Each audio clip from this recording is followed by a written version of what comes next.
soit en hébreu, soit en français, soit les deux.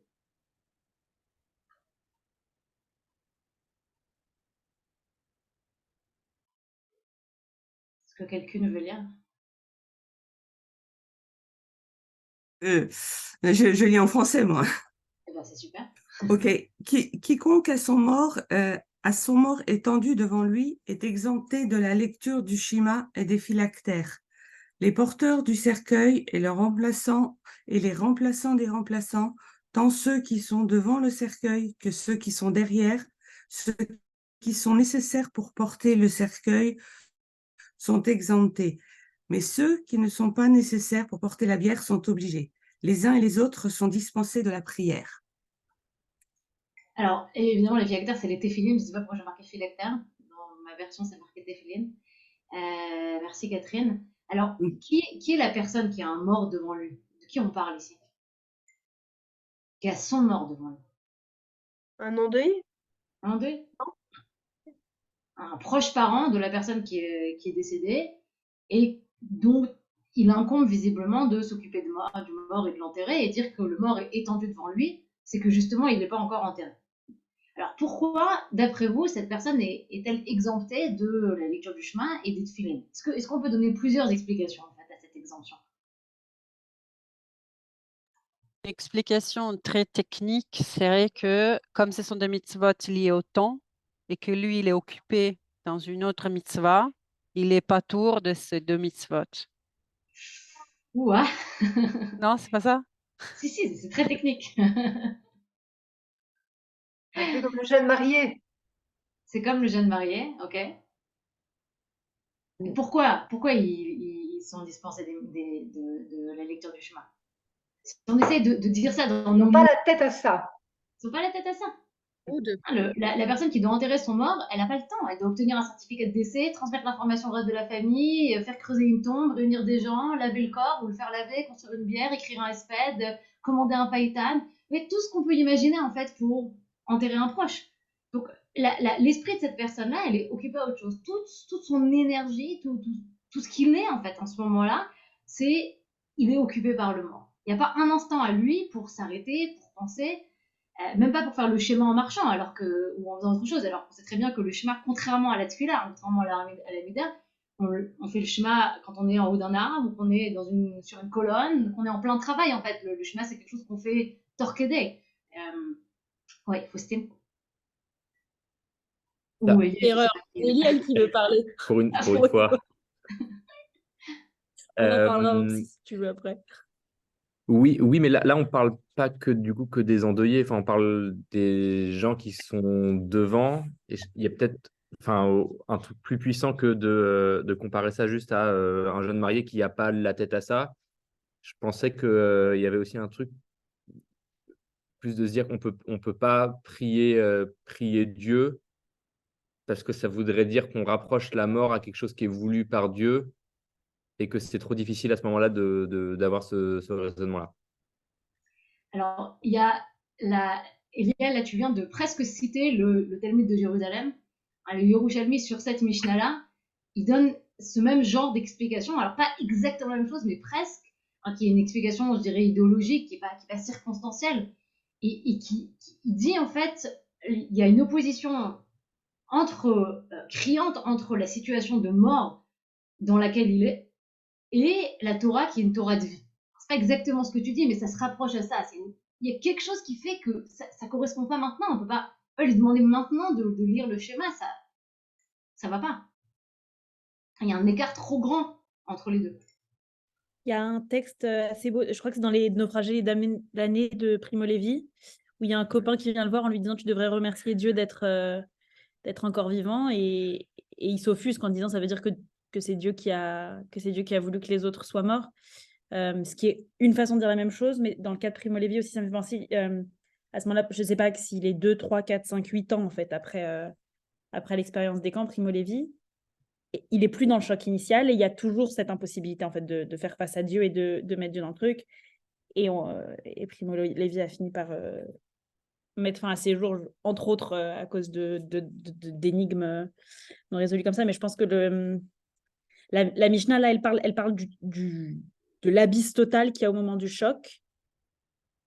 Et que la question se pose quand même enfin, la personne qui a eu un jour son mort devant elle, qu'est-ce qu'elle devient en fait sur tout le reste, pas juste sur cette faille.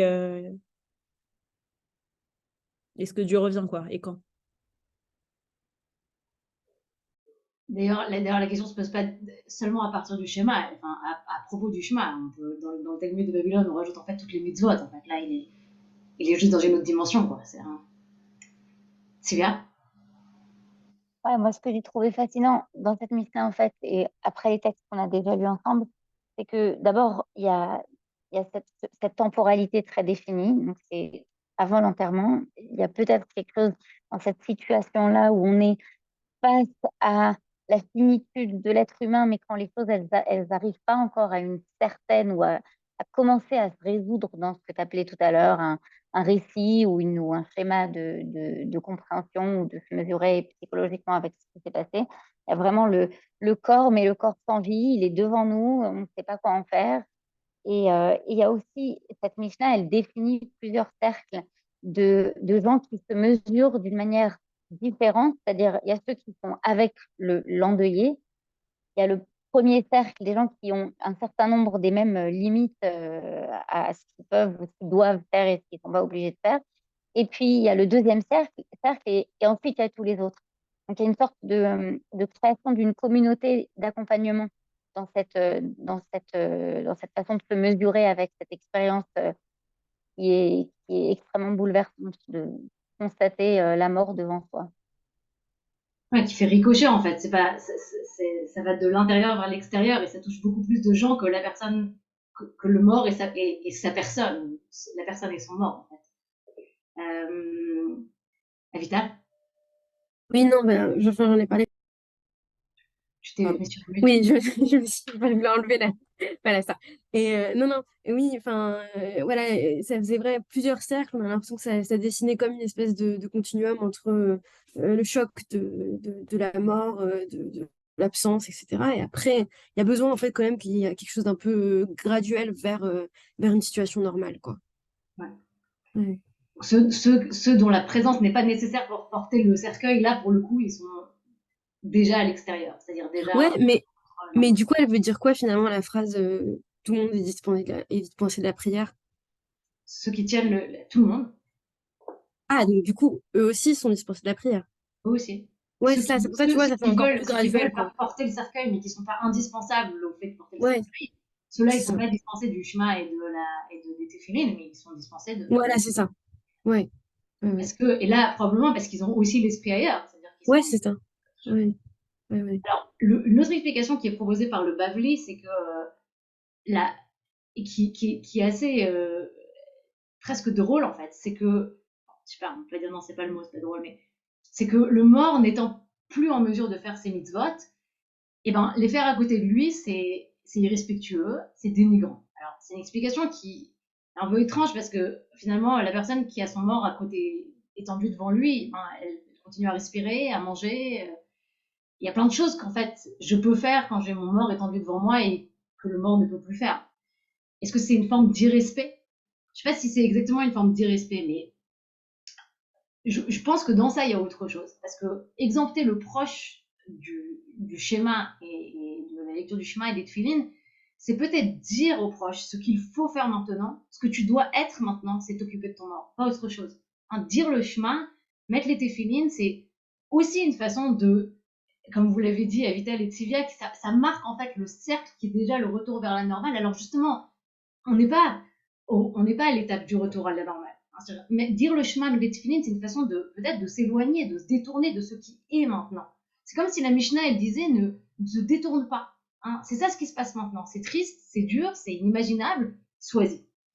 Alors, j'avais pas, je voulais apporter le texte de Nachman Bialik. C'est que en le lisant à la troisième fois que je me suis rendu compte qu'il parlait avec cette Mishnah d'une certaine manière. Ouais. En 1915, Bialik publie un essai fondateur qui s'appelle Gilou Vekiso Balacharm, couvrir et découvrir dans le langage, qui est un texte magnifique et très compliqué. Je suis pas sûre de l'avoir encore compris jusqu'au bout.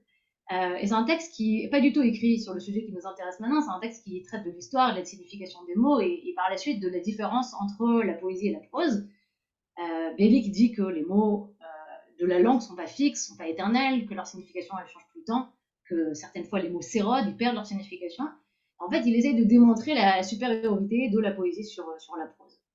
Maintenant, encore une fois, ça n'a rien à voir avec notre sujet, et pourtant, quand on lit le passage que je vous ai rapporté, il y a énormément de résonance. Et notamment,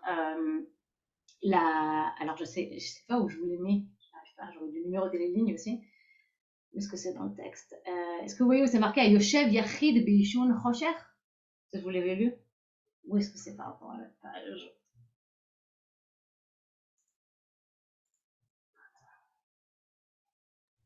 C'est au milieu. Au milieu, ouais. Ouais, c'est vraiment au milieu. היושב יחיד בעישון חושך ואפלה ומרטץ, משמיע קולו לאוזניו, קורא את שמה או מצפצף בשפתיו. למה? סגולה היא להסיח דעתו ולהפיק פחדו. וכך המילה הדבורת, on dirait aujourd'hui המדוברת, שמוס, או שיטה שלמה של מילים, כוחה אף היא לא בתוכנה מפורש, אם בכלל יש כזה, אלא בהיסח הדעת הכרוך בה. Alors, lorsqu'un homme est assis seul et tremblant dans l'obscurité de minuit, il se parle à lui-même, il lit le schéma ou il siffle. Et pourquoi? C'est un remède sûr pour détourner son esprit et dissiper sa peur. Et c'est là le pouvoir de la parole ou de tout système de mots, non pas son sens explicite, si tant est qu'il existe, mais sa capacité à distraire l'esprit. Ouais, et j'en parlais tout à l'heure à table, et Nahor a dit, ah oui, évidemment, bien sûr, quand les gens sont stressés, ils parlent beaucoup. Donc ici, on a peut-être cette relation qu'on peut faire entre ce que propose Bielik et la Mishnah, que le détournement, la diversion, ce sont les mots. Des mots qu'on dit, des mots qu'on porte sur le bras, entre les deux yeux. Et le proche de défunt ici, il est dispensé de mots parce que les mots, ils recouvrent l'expérience, le ressenti, la peur, l'angoisse, sans jamais la traduire, en fait, et sans jamais les toucher. Les mots, dit Bielik, qui servent à recouvrir le chaos, à le dissimuler, ils ne peuvent jamais toucher au cœur. Or, dans cet entre-deux-là, que Tivia, tu décris très bien, très joliment, alors que le mort est encore étendu devant lui, c'est justement pas encore le moment de raconter une histoire, de faire des liens de causalité, d'organiser le monde. On n'est pas encore, en fait, à cette étape-là. Alors, son mort étendu devant lui, c'est une façon de définir ce moment d'attente qu'on ressent tous et toutes en ce moment en Israël, ça fait 4 semaines presque.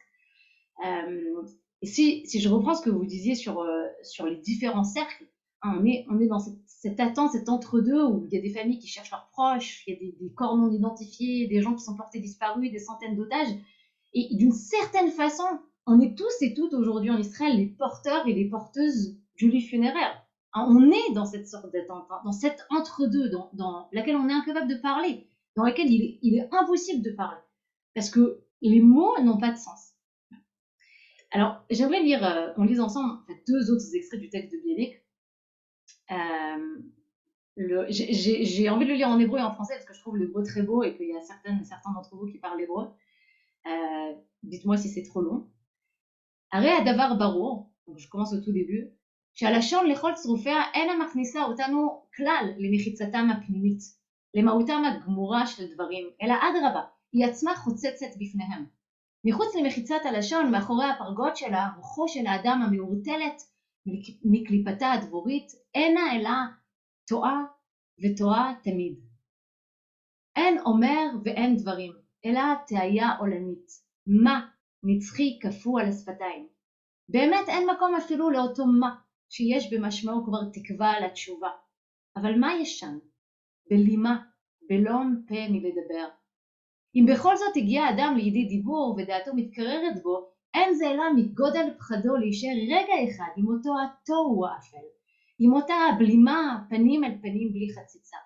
כי לא יראני האדם וחי, אומר התוהו. בכל דיבור, כל נדנות של דיבור, הוא כיסוי משהו של קורטוב של בלימה. קליפה סוגרת בתוכה טיפה אפלה של תיקו נסרי. שום מילה, אין בה ביטולה הגמור של שום שאלה. אבל מה יש בה?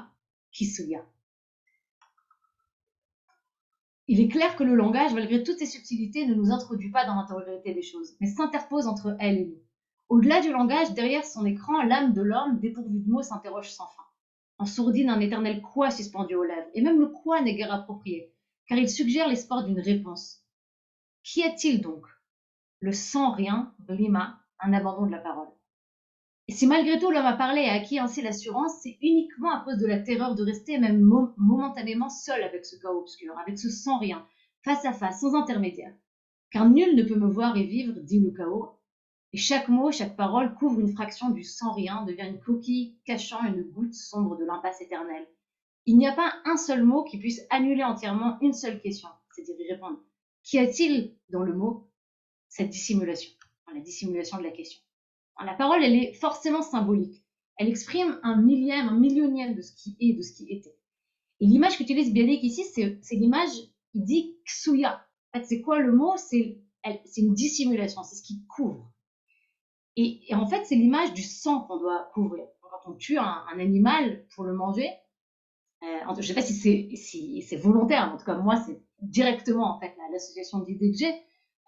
Quand on tue un animal pour le manger, on couvre le sang de l'animal avec la terre, avec du sable, comme pour dire il y avait quelque chose, il y avait un être doté de vie, je l'ai prise. Hein, il y a une dimension de cruauté dans le fait de tuer pour se nourrir. Il s'est passé quelque chose qui est différent que de cueillir une carotte. Et donc recouvrir le sang avec de la terre, c'est recouvrir ce qui reste de ce qui n'est plus. Hein, pour dire ce qui était, hein, pour couvrir ce qui était. Et Bialik utilise, d'après moi, cette analogie-là pour parler des mots. Hein, on couvre, les mots servent à couvrir. Comment parler de ce qui n'est pas, de ce qui n'est plus, du vide? Finalement, les mots, c'est une façon de couvrir l'intensité, le chaos, l'impossibilité de dire. C'est une couverture symbolique de ce qu'on ressent. Et il y a le dernier passage aussi que j'aimerais lire avec vous, c'est les dernières lignes. לא נתקררה דעתו של אדם הראשון עד שהשמיע את עצמו לאוזניו. ואולם אותו הקול שמבראשית, שהעלה את הכרת האדם ממצולת התוהו, הוא עצמו עמד פתאום כקיר מבדיל בין האדם ובין מה שמעבר עליו. כמי שאומר מעתה אדם, יהיו פניך מקוונים רק כלפי מה שמכאן ואילך. אחוריך אל תביט, ובמופלא אל תציץ, ואם תציץ לא תועיל, כי לא יראה האדם את התוהו פנים אל פנים וחי.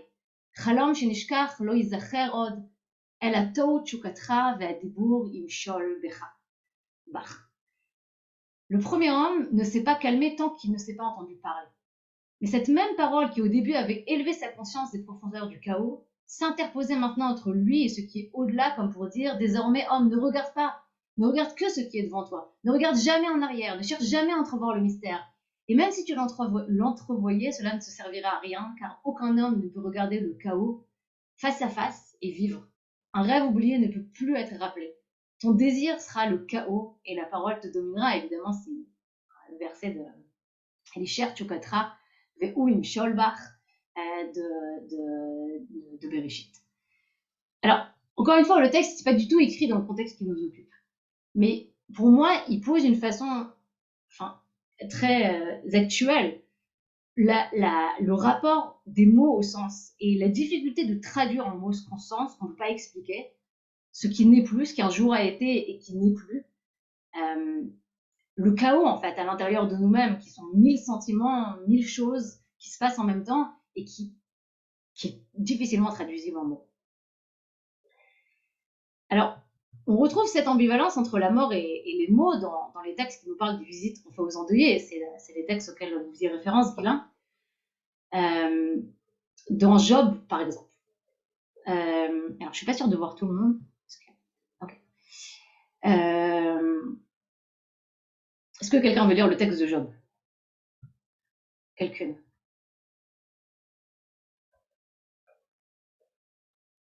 Je peux. Ah non, bah vas-y Sophie. Non, vas-y, vite. Ok.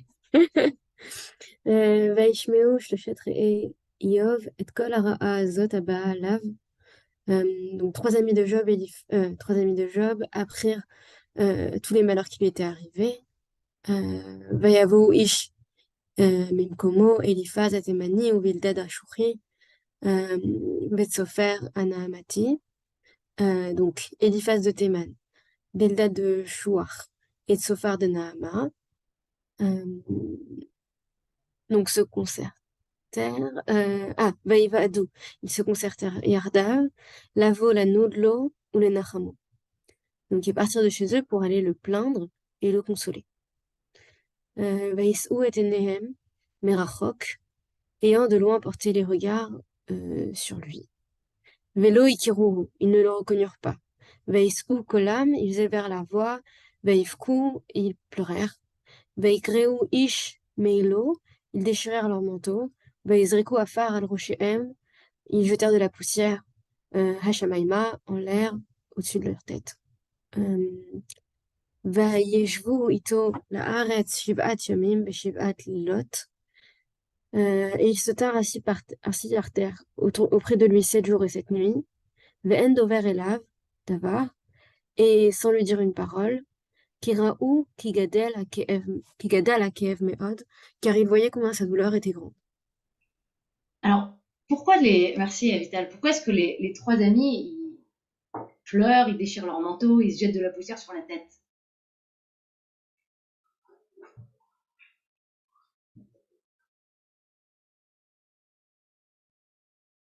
Le texte nous explique pourquoi. Au départ, ils étaient venus pour parler avec lui, le plaindre, le consoler. Puis finalement, comme ils n'ont pas de mots, ils font des gestes.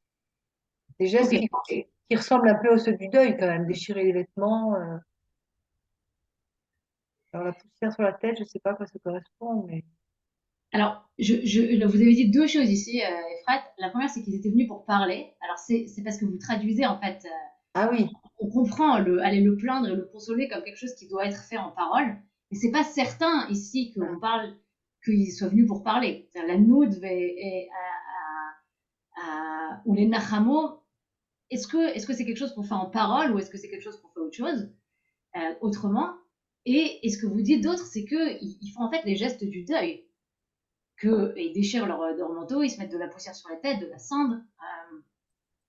Le texte nous dit parce qu'ils voient Job de loin, ils ne le reconnaissent pas. C'est même avant d'arriver jusqu'à Job. Ils sont loin, ils sont en train et voyant à quel point Job a changé, que leur ancien Job n'existe plus, d'une certaine manière, en fait, ils vont eux-mêmes porter le deuil de Job. Il y a comme une mise en abîme du deuil ici, puisqu'on a les trois amis qui portent le deuil de Job, qui portent lui-même le deuil de ses enfants et de son monde qui a disparu.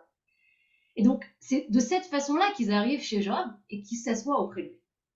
Et pour moi, cette image, elle est extrêmement forte parce que, en allant de Shiva en Shiva, c'est devenu très clair pour moi que on ne peut pas rentrer dans une maison détruite, dans une maison d'endeuillés, dans une maison déchirée, sans être conscient de notre propre déchirement. C'est-à-dire que pour entrer dans une maison d'endeuillés, une maison déchirée, il faut être soi-même conscient de notre propre incapacité, de notre propre, je ne sais même pas comment dire en français, mais chosséronim, en fait, de ce qui est brisé en nous. On pousse la porte d'une Shiva, en fait, d'une position où on est soi-même atteint. Et donc, et quand j'ai lu ce texte-là, c'est exactement ce qu'ils font, en fait. C'est-à-dire qu'ils arrivent s'asseoir auprès de Job, eux-mêmes étant déchirés de ce qu'ils voient de Job. Donc ils s'assoient et ils disent pas un mot pendant 7 jours et 7 nuits. Et là, pourquoi est-ce qu'ils parlent pas avant la proposition de Guilain? Pourquoi ils disent pas un mot? Juste, Bitia, alors peut-être que tu vas me dire que j'ai mal compris le texte. Je veux m'assurer que j'ai mal compris le texte. Non, t'as pas mal compris le texte, c'est ça. Moi, j'avoue, j'ai lu le truc, ça faisait un peu. Je me suis un peu dit, c'est les drama queens. Ils l'ont vu de loin, ils n'ont même pas pris le temps d'aller lui demander comment ça va. Ils le reconnaissent même pas. Enfin, il est juste de loin. Je me suis demandé s'il n'y avait même pas un truc assez littéral. Enfin, bref. Quelque part entre le premier et le second degré de ils ne reconnaissent pas sa peine, de acknowledge en anglais, tu vois, de le truc. Ouais. Et qui se mettent à faire des grands bazars de oh, que je suis triste, oh, comme je suis. Ils font quand même des trucs ultra démonstratifs. Parce que moi, ça me faisait aussi penser au truc il y a un peu. C'est ça aussi qui peut arriver dans le cadre du deuil social, une espèce de concurrence de la compassion, de concurrence de la tristesse, un peu comme une espèce de couvade quand une nana est enceinte. Et que moi, j'avoue, je ne sais pas très bien, ce truc-là, typiquement, est-ce qu'il y a une hiérarchie légitime de la tristesse? Donc, typiquement, par exemple, quand je parle actuellement en étant à Paris, dans le 11e arrondissement, à des gens qui sont en Israël, quelle tristesse j'ai le droit de ressentir moi, d'exprimer, de projeter? Est-ce que j'ai le droit de me renseigner? Enfin, il y a un truc comme ça, je trouve, de situation de la tristesse et de légitimité de la tristesse.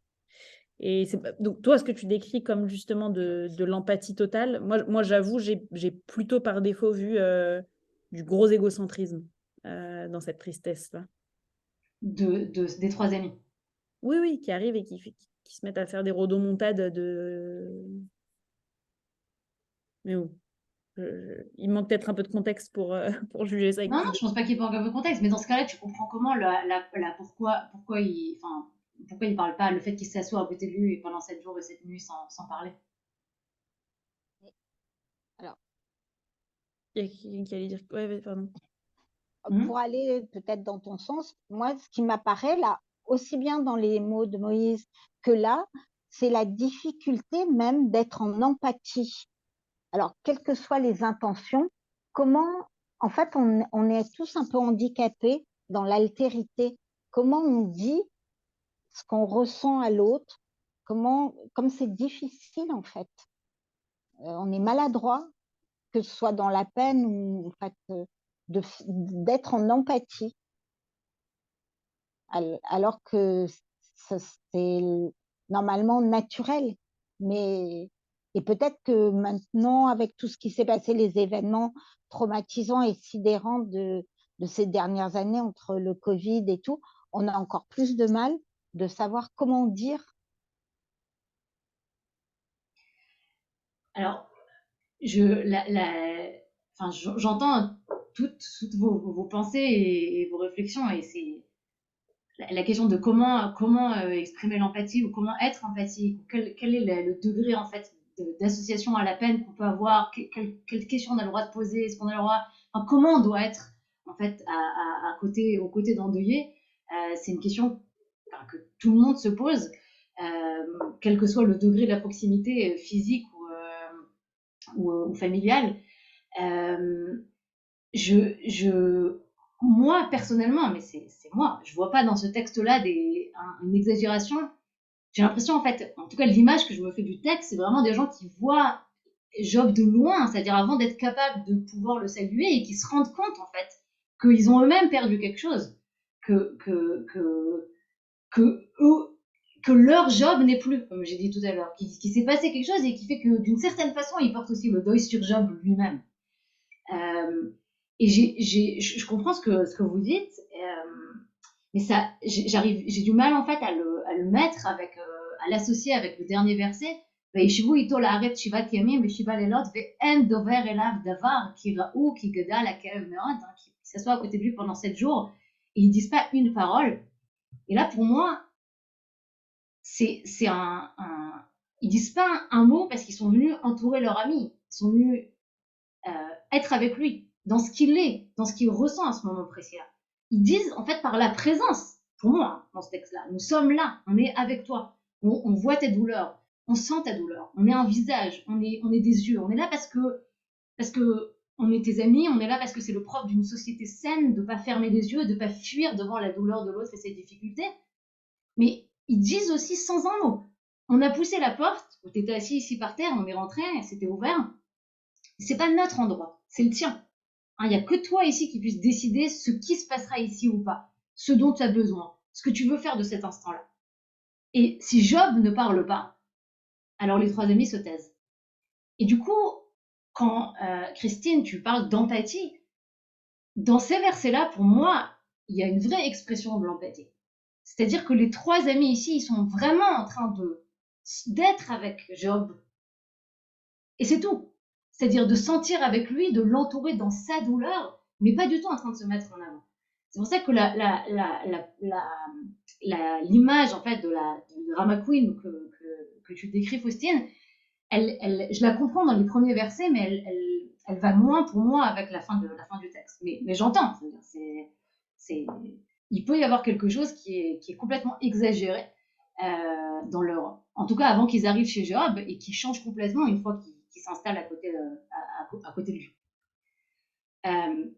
Et donc, comme vous disiez, Guilain, pardon, en fait, c'est exactement comme ça qu'on va exprimer dans le Talmud de Babylone, dans plein d'autres sources aussi, l'interdiction de parler, d'ouvrir la bouche avant que l'endeuillé ait parlé.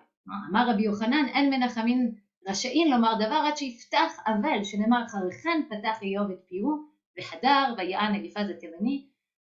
Job a dit, en fait, au début du prochain chapitre, là vous avez la fin du deuxième chapitre, au début du troisième, après cela, Job ouvrit la bouche, et seulement au quatrième chapitre, après que Job ait parlé, il y a Eliphaz de Théman qui lui répond. Alors c'est vrai que dans la suite du texte, c'est très bizarre, parce que les trois amis vont essayer de se battre avec Job sur les raisons de la mort et la faute et les fautes. Enfin, c'est toute une discussion philosophique qui est plus du tout empathique.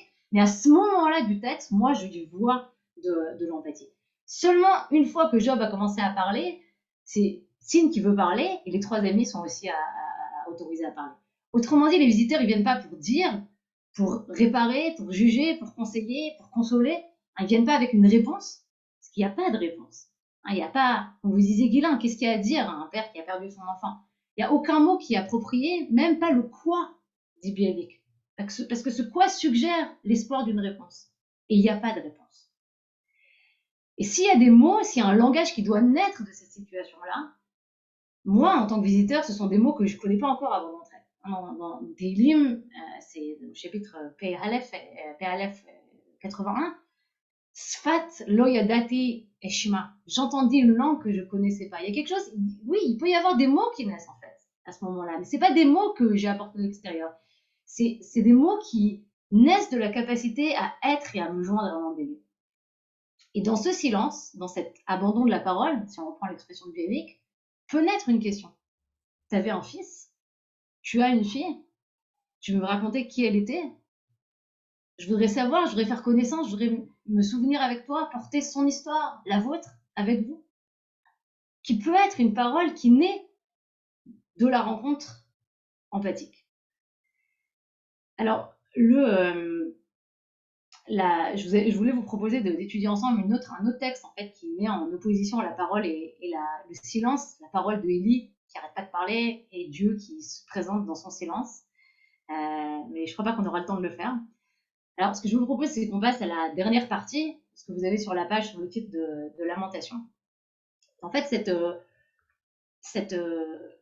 la question que je me pose, c'est est-ce qu'il y a des mots qui peuvent créer quelque chose qui est au-delà des mots et qui, en même temps, ne prétendent pas donner une réponse, ne prétendent pas expliquer quelque chose, contrairement à ce que Moshe fait. Alors, je crois que c'est ce qu'on appelle une kina, une lamentation.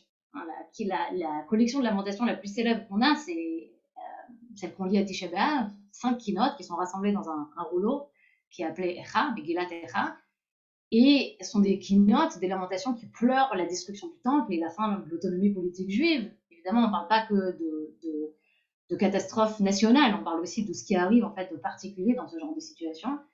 Alors Echa, ça signifie Ech, comment. Comment est-ce possible? Et c'est le mot qui ouvre 3 des 5 chapitres du texte, et du coup ça donnait son nom à la collection. Echa, c'est la question radicale. Comment est-ce possible? Comment ça se fait? Comment on peut imaginer? Comment c'est réaliste? Comment c'est normal en fait que tout ça se soit passé? Et dans les textes d'Echa, il n'y a pas de consolation. Dans le texte d'Echa, quand vous le lisez, il n'y a pas de raison logique. Il y a une description sans fin de la catastrophe nationale, des horreurs qui sont perpétrées au niveau national, enfin, au niveau du groupe et au niveau de l'individu. Il n'y a pas de lamentation, sauf à la toute, il n'y a pas de consolation, pardon, sauf à la toute fin, on va rajouter des versets en fait qui expriment la consolation, mais c'est vraiment un texte qui est répétitif de description de ce qui s'est passé. Et dans l'imagination de Chazal, dans l'imagination de nos sages, Dieu peut se lamenter avec eux. Alors c'est ça ce que vous avez dans le texte de Echa Rabbah, qui est avant-dernier texte sur la page. Rabbi Nehemia dit, le terme Echa n'est rien d'autre que l'expression d'une lamentation. C'est ce qui est écrit, le Seigneur appela l'homme et lui dit, enfin, le Seigneur, Dieu appela l'homme et lui dit, Veikra Adonai Elohim el Adam vayomer lo Ayeka. Où es-tu? Ayeka. Et qu'en transformant un tout petit peu, on peut entendre comme Oy lecha, malheur à toi. Alors le Midrash ici fait un rapprochement entre le mot Echa, comment c'est possible, et le mot Ayeka, où es-tu? Hein, c'est deux mots qui ont absolument rien à voir. Ayeka, c'est la question que Dieu pose au premier homme après qu'il a mangé le fruit et qu'il se cache. Mais Ayeka, c'est évidemment la question que les hommes et les femmes adressent à Dieu. Et ça, c'est ce que vous disiez déjà tout à l'heure. C'est la question que les hommes et les femmes adressent à Dieu quand ils font face à une catastrophe. Tu parlais de Primo Levi, Faustine. Comment c'est possible que ça soit passé? C'est-à-dire, où tu es dans ce genre de situation? Alors, entre 1917 et 1919, Gershom Scholem a traduit en allemand plein de lamentations, notamment celle de la Megillat Echa, les lamentations de Iov, des textes de Yecheskel, de Ézéchiel et encore d'autres. Et il traduit ces textes-là et en même temps, à côté, il écrit en fait ses commentaires et ses pensées sur le genre en fait, lyrique, le genre liturgique qui est la lamentation. Et dans un de ses articles, il écrit il n'y a pas de. Alors, c'est traduit du français, enfin, c'est traduit de l'anglais, qui est traduit de je ne sais quelle langue, je crois que c'est même pas traduit de l'hébreu. Donc, c'est probablement une très mauvaise traduction. Il n'y a pas de réponse à la lamentation. C'est-à-dire qu'il n'y en a qu'une, c'est tomber muet. Ici encore, la lamentation se révèle être l'opposition profonde de la révélation, qui est la forme linguistique qui exige absolument une réponse et qui la permet. On ne peut même pas répondre à une lamentation par une lamentation elle-même. Car répondre à une lamentation, c'est vouloir donner au deuil, qui ne vise que sa propre chute, une autre direction. Un seul peut répondre à la lamentation, c'est Dieu lui-même, qui par révélation l'a évoqué, c'est-à-dire la lamentation, il a évoqué la lamentation, hors de la révolution du deuil. Alors, j'avoue que la deuxième partie de la dernière phrase, hors de la révolution du deuil, m'est obscure. Si quelqu'un a compris cette phrase-là, je veux bien vous m'aider. Mais ce que Scholem dit, ou décrit, c'est une sorte de texte, une possibilité d'un agencement de mots qui peut porter des sentiments. Il y a une façon d'assembler les mots qui permet d'exprimer ce que les mots ne peuvent pas dire. Parce que cette façon d'écrire une kina, elle ne permet pas de réponse. Elle ne donne pas de réponse. Pas de consolation. Elle ne permet pas de réponse. Et en fait, ces derniers jours, enfin, pas ces derniers jours, enfin, plus que ces derniers jours, mais j'ai l'impression d'avoir besoin d'une kina. On s'est demandé à plusieurs reprises si on ne devait pas, quand on se rassemble pour réclamer le retour des otages, justement ouvrir Echa et lire Echa. Lire une kina, lire des lamentations. Alors, chacun a les lamentations qui la touchent. Pour moi, le texte de ces dernières semaines qui exprime la tristesse profonde, la beauté et aussi l'innocence disparue, la déchirure, c'est un texte qui est écrit par Avi Koren et qui s'appelle Anachnu lo tzrichim, nous n'avons pas besoin, qui a été mis en musique, je ne sais plus par qui, et qui est chanté par Shlomo Artzi. Alors, je trouve que la musique, elle ne va pas tout à fait avec le texte, et pourtant, dès la deuxième note, je me transforme en Madeleine. Ce que je vous propose, c'est qu'on l'écoute ensemble. J'ai essayé de traduire du mieux que je pouvais le texte en français. Je propose qu'on l'écoute ensemble et que pendant la chanson ou après, en fait, chacun marque à l'intérieur du chat, enfin note sur le chat la musique, le texte qui fait office pour lui, pour elle, de kina, de lamentation, et qui peut être un texte qui est un support, une musique qui peut être un support dans les temps qu'on vit. Alors, Anna, est-ce que c'est possible pour toi de partager la musique, s'il te plaît? Je vais essayer. Alors, c'est sur YouTube, je ne sais pas si on peut écouter que la musique. Alors, j'ai trouvé, je vais partager le Deezer, du coup, il n'y aura pas de... Ah. Voilà. Là.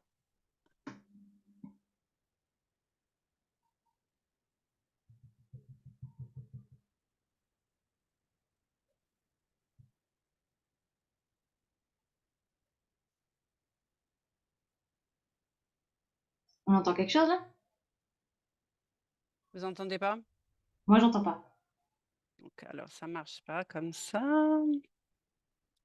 Il faut que tu mettes partager l'audio Ouais, du... j'essaie de trouver le... Ah, tu veux que ce soit moi?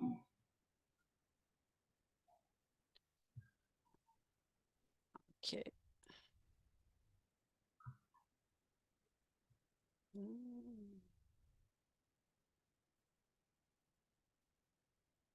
Tu sais où est-ce que je dois partager le... Paramètres.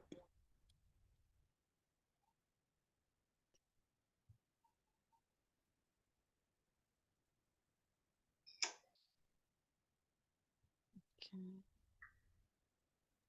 Dans les options de partage, dans les paramètres avancés, tu dois avoir partagé l'audio. C'est les 3 petits points qu'il y a sur le côté, je crois. C'est bon. Alors, je recommence.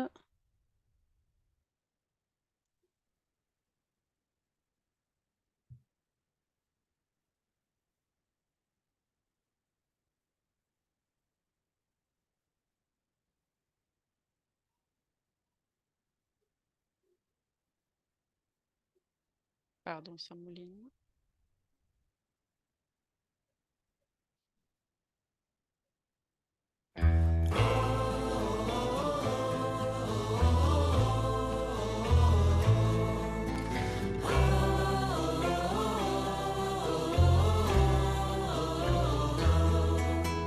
כבר יבשו עינינו מדמעות, ופינו כבר נותר אילם בלי קול. מה עוד נבקש אמור, מה עוד כמעט ביקשנו לנו את הכל. את הגשם תן רק בעיתו, ובאביב פזר לנו פרחים, ותן שיחזור שוב לביתו, יותר מזה אנחנו לא צריכים.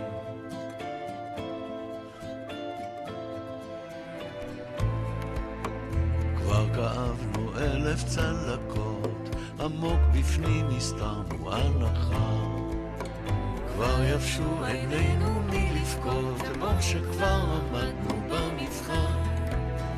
את הגשם תן רק בעיתו, ובאביב פזר לנו פרחים, ותן לה להיות שנית איתו, יותר מזה אנחנו לא צריכים.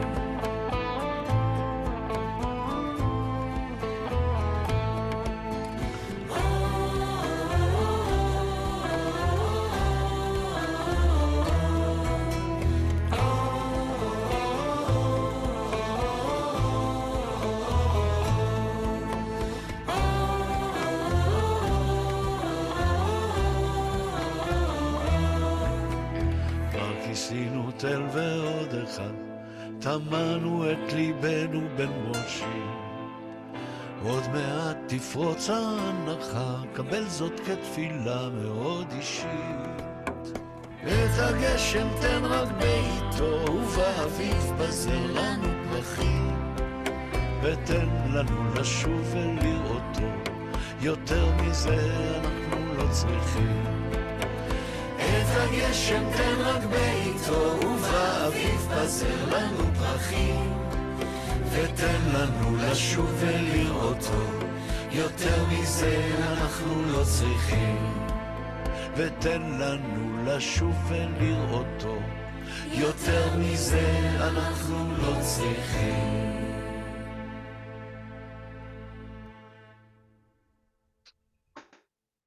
Voilà, c'est Makina. Parti. Ceux qui ont envie ou celles qui ont envie de partager avec nous vos keynotes, vous pouvez les marquer dans le chat. Si vous avez envie de dire autre chose, de revenir sur un des textes qu'on a vus, de rajouter quelque chose, c'est le moment.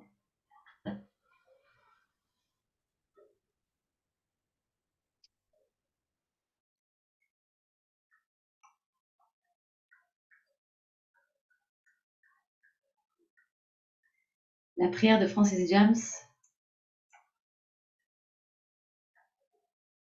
Ma varech, bama yevorach.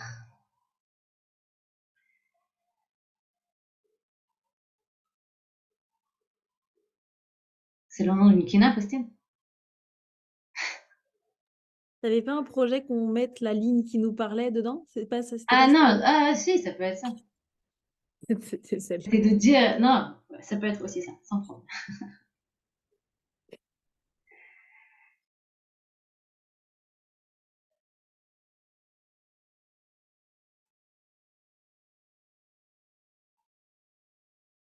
C'est quoi Guilin entre les soirs à l'heure de Mincha?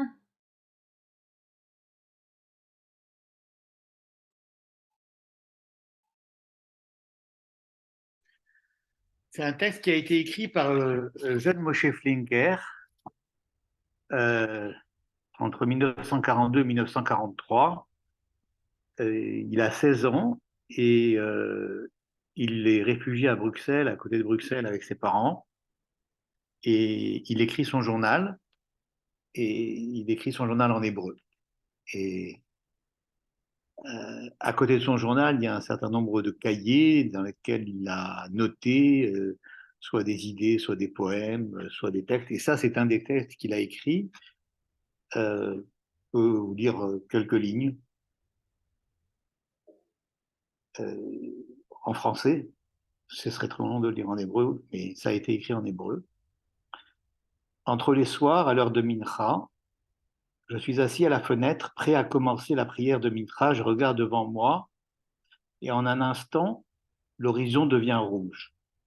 Le ciel se couvre de nuages de sang. Je suis effrayé. Je me demande d'où viennent ces nuages de sang. Nuages de sang, d'où venez-vous? Et tout d'un coup, je comprends, tout s'éclaire. Tout devient simple. Quoi? Ne sais-tu pas? Nous venons des mers de sang. Des mers constituées par les millions de Juifs qui ont été capturés et qui se trouvent on ne sait où. Nous sommes des nuages de sang venus des mers de sang, venus de là où se trouve ton peuple, venus pour te transmettre leur salut. Nous sommes des témoins envoyés par ton peuple pour te dire ses souffrances. Nous sommes montés des mers de sang créées par un enfer de souffrance et sommes venus vers toi en signe de salut. Nous sommes venus pour te rappeler ton peuple. Nous sommes envoyés pour témoigner de ses souffrances. Dans peu de temps, nous monterons au ciel devant le trône divin, devant le Dieu d'Israël. Dans peu de temps, nous nous présenterons devant le roi du monde et nous lui demanderons jusqu'à quand. Wow. Merci. Merci beaucoup. Alors je pense qu'on va s'arrêter là. S'il y a encore quelqu'un qui a quelque chose à ajouter, avec plaisir. Mais sinon, merci beaucoup d'avoir participé. C'était challenging, mais c'est pas grave. Alors, merci à tous, merci à toutes. Merci beaucoup, Bitya. Et à une prochaine fois. Besara Tovat.